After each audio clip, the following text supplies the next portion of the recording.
Hey guys, just near JHart Modelworks. We have wrapped up the Dodge Super Bee Memorial build for Mitchell over at Insomnia Hobbies. So it is time for a Model Cars and Coffee. Model Cars and Coffee is hosted by Paul over at Left Coast Model Cars. Thank you, Paul. This is such a great idea. I will put Paul's link down in the description below. Go ahead and check him out. Also, one more time, I'm going to go ahead and shout out Frank over at Frank's Model Works. Frank recently just hit 2,000 subs, which is a huge milestone. He's doing a great job knocking it out. He's got an awesome personality combined with a ton of really, really great knowledge. So if you're not subbed to Frank, again, his link will be down there as well. Go ahead and check him out. With all the rambling done and out of the way, we're going to go ahead and hit the garage and check out this build.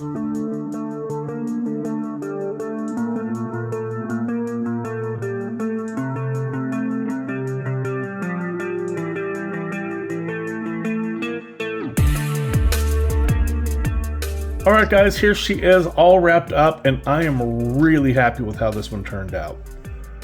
So as usual, we went with Mr. Surfacer 1500 Black Primer.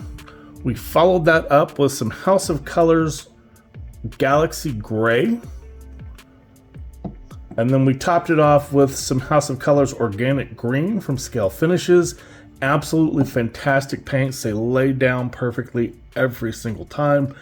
We then hit it with some 2K Clear, and I cannot remember if I used splash paints on this or if I used Spray Gunner's 2K Clear. I have been bouncing back and forth between the two of them lately, as I have a set of each, and I kind of want to, use them both before they go bad, at least as much as possible. But I mean, just look at the way the color hits in the light, and then the deep, deep dark shadows that you get with that Galaxy Gray. You're not going to get those with a really, really bright silver like the Orion Silver from House of Colors. It'll be more really bright highlights, but I really wanted the dark shadows on this build. So looking at our hood here, this is just Mr. Surfacer 1500 Black Primer. We did putty in using some Tamiya polyester putty all around this hood scoop, so it's nice and smooth and you don't see that huge seam. There's a little gap in there between the hood and the hood scoop. So we got that all puttied in, and that all looks really, really good. The hood pins are my 3D printed hood pins. These are available on my Colts 3D store, but those look really good on there. With the air cleaner, again, another one of my designs that is on my Colts page. I went ahead and added the decals, but I'm really kind of not digging them. So I may come back in with just a piece of Tamiya tape, lay it over there, and then just rip them up real quick, and that will lift off the decal without damaging any of our paint. We do have some photo etch mesh in there. I just used some Hasegawa mesh and wrapped it around my air cleaner in there, so you have that mesh that should be in the air cleaner. And this is a whole lot better. The kit part is all in chrome. The engine itself, the block, the transmission, the heads, the headers, that is all the original kit engine. The carburetors came from Motoboss's 440 engine, which is a beautiful engine as well. I found it was a little bit long, and I just didn't... I didn't think it was going to fit well in the engine bay, so I used the block. That way I had all the mounting points in place from the kit's engine so that everything sits correctly. But those carburetors are absolutely beautiful. Now I did run a throttle cable in there as well as a return spring. I think that's a Mr. Model return spring. I got it from a door prize at a show that I went to. I want to say it was Pistons and Paint. And it looks really good in there. The valve covers are my 3D designed Mopar Performance valve covers. I absolutely love using these on 330 and 440 engines. I really like the way the detail comes out. Now, if you're 3D printing these, when you print them and you run them through your wash and cure, they're going to be really, really wavy on the fins. And what you want to do is just leave them. Just let them sit after you wash them. Let them sit for a couple of hours. And as the part fully dries out, they straighten back up. I've seen a few people use them, and I've seen them be really wavy, and that's just because they weren't fully dried before you cured them.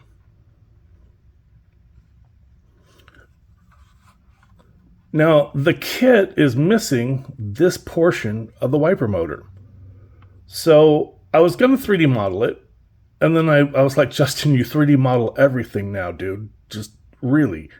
It's not going to be that hard. So I just went ahead and dusted off those scratch building skills, grabbed me some styrene rod, drilled out the center of a 2mm rod, added in a little bit of 1 to get that little nub at the end, and then just threw in some 32 gauge wire and drilled a couple of holes in the base of the kit's wiper motor and just added that in there. And I think that looks a lot better.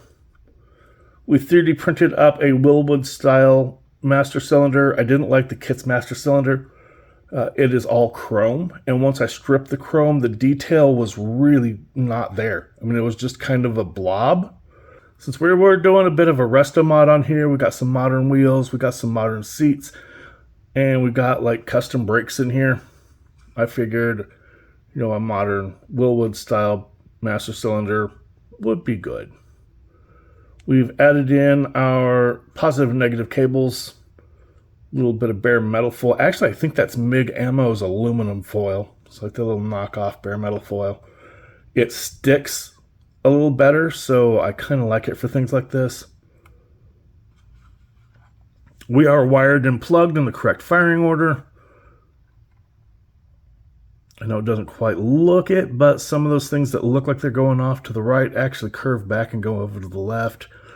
We have added in I don't think this is actually on my Colts page, but I did like a ignition coil.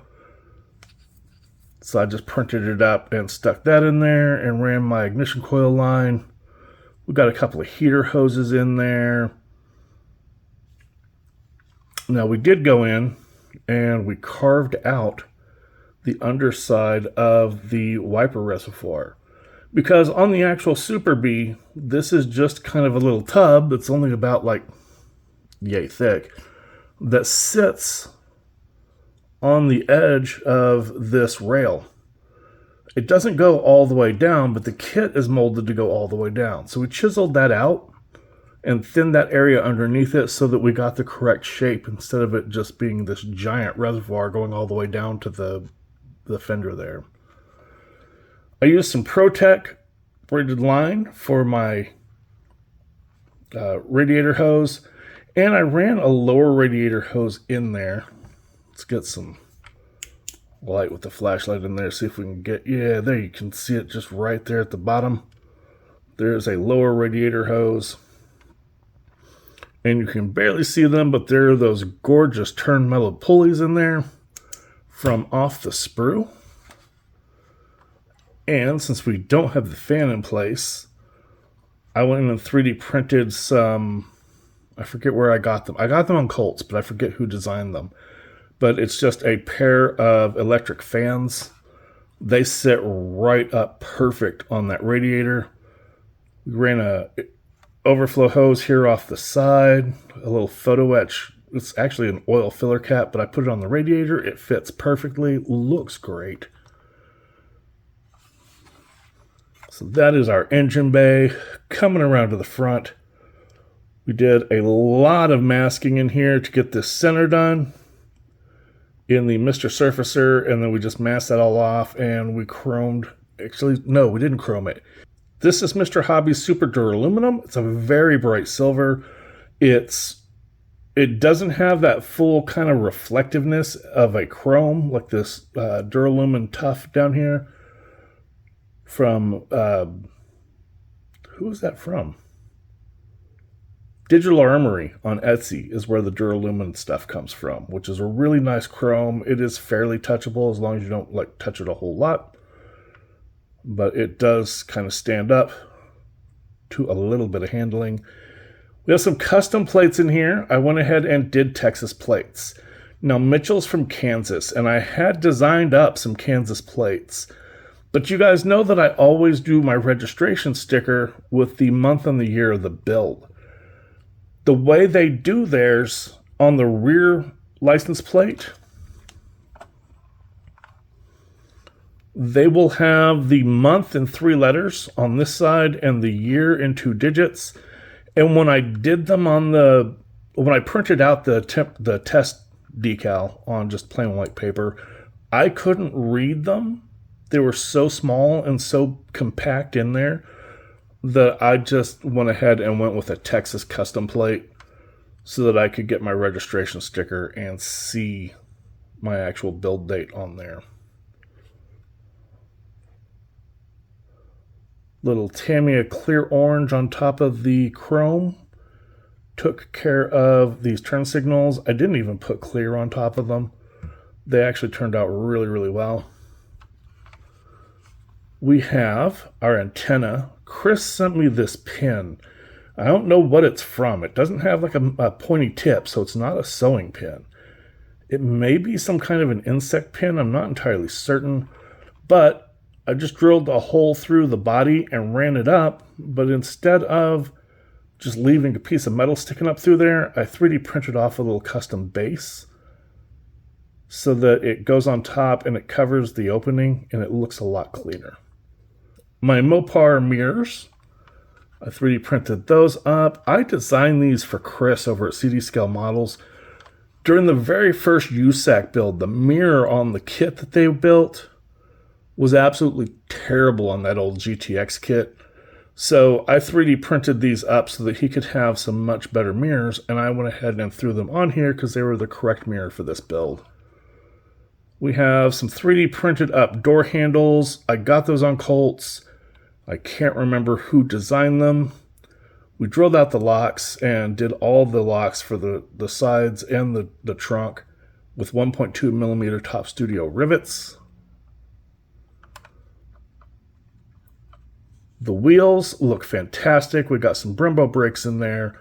This is Alclad steel. I was tempted to do a bronze on this, but that steel just looks so much better against that dark green body. So I went with that. Went with Kit's decal stripes. I almost never use Kit decals for stripes, but these turned out fantastic. They really weren't that hard to lay down. You just really get them lined up on the side markers. And then once you get them lined up there and you lay them across, it's pretty easy to get them lined up. It is a 2-piece and they overlap in the center. And then we get to the rear end. Again, Top Studio rivet back there. But this was an absolute beast to get painted up right. So I did the whole thing in Mr. Surfacer 1500 black, like usual. I masked off this center section where the Dodge lettering is, and I sprayed the whole thing in the Mr. Hobby Super Duraluminum to get that nice bright silver. After that, we came in and we used some Vallejo black to paint in all of these ridges, all these edges in here. And then we cleaned that with some UMP airbrush cleaner on a cotton bud. It lifts up the Vallejo black really well without doing any damage to that silver. And then I just came in with some clear red and did these rear lights. And I thought they looked a little off, so I added in some Bondic in here for all 3 of these to do like a lens, and I think that was a little much. I probably wouldn't do it in the future if I were to build this kit again, because I think I kind of overdid it. That's just my opinion. They look a little messy to me. Now, as far as the Dodge letters go, now the letters on the kit are actually really kind of shallow, and I couldn't even get them with the rubber stamp method that I learned from Zippy over at Zippy's Model Garage. What I ended up doing was going into Rhinoceros and modeling up some 3D letters and printing off these just tiny, they're like 1.5 millimeters tall letters. Got them printed up and just glued them in place very carefully, trying to get them as straight as I could possibly get them. I think that middle D may be just a little bit low, but all in all, I'm pretty happy with how that turned out. We have our rectangular Mopar Performance exhaust.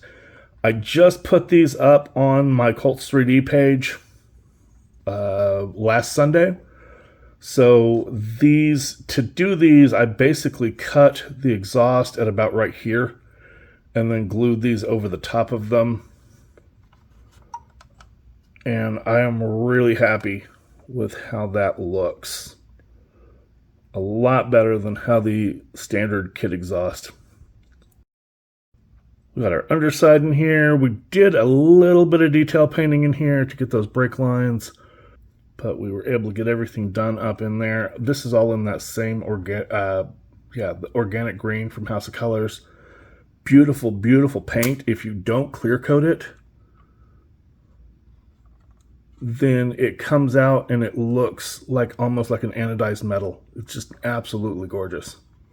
Now you can't really see them, but I had a little bit of issue getting that bumper to go into place. So I just kind of 3D printed up a couple of little tabs and glued it to the top inside of the bumper so that they come in and they hook back behind that body colored bit in the center. And that really helps to glue those into place. If you don't have a 3D printer, which, I mean, not everyone's going to have some, just use some L-shaped styrene. And after you strip your chrome off, just glue it into the backside. And you want to glue it just a tiny piece right here and right here on the angle. And when you go to glue it in, you just tuck it back behind there and you use that as your glue point. And that holds in a lot better than just trying to glue it up against the body. Because there's these like nubs on the back side of the bumper, but they're absolutely tiny and there's really not enough surface there to really glue it onto anything. We did some hunter green flocking in here for the parcel shelf as well as for the carpet. Can't really see the carpet as well in there, but it is in there as well as on that center console. Really happy with how that turned out. So you can kind of see we've got a 3D printed steering wheel in there, as well as there's a skull that we put in there for the shifter. I guess if we get close enough, we can get it to, there we go. All of that looks really nice. We've got some decals in there. Those are back behind a piece of sheet acetate, so that creates that lens effect to them.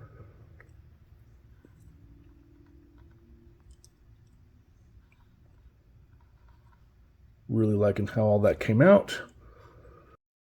Another thing that we have in here are my armrests. I shaved off the kit's armrests because they were a little flat. And because I'm using my 3D printed window cranks, my window cranks actually stuck out more than their armrests did. So I 3D modeled up and printed my own set of armrests. And they're a multi-part design. So one piece is the silver trim back plate, and then the arm cushion itself is separate, which makes it easier to paint.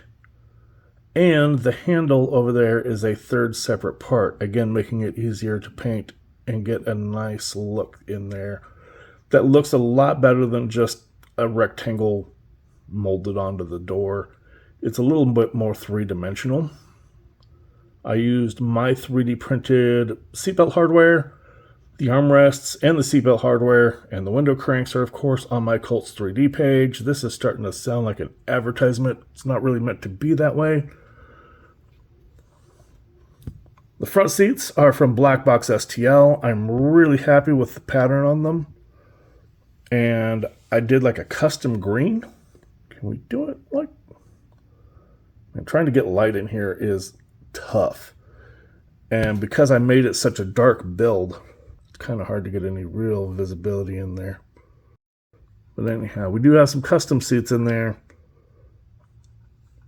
And they match up really pretty well with the kit design for the back seats. Alright guys, so that is going to be a wrap for this video. Like I said, I'm super happy with how this one turned out, especially because for me, this was a very special build. This is a memorial build dedicated to Mitchell from Insomnia Hobbies. Towards the end of 2023, Mitchell was going through a lot in his life, and Mitchell suffered from severe depression.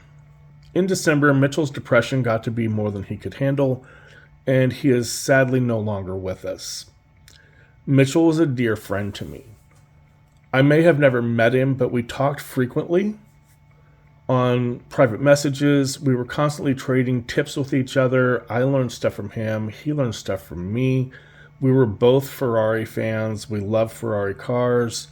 He was a very big Mopar fan, and I think through him, I developed a very steep appreciation for these cars as well. When I would build Dodge cars, I was constantly going to him for advice, things like the Viper and the Challenger both. So even though I never met him, I really felt like there was a strong relationship there, and I wanted to do something special for him. I knew he was a Dodge fanatic. Through our conversations, I also knew that green was his favorite color, so that's the basis for where this build started.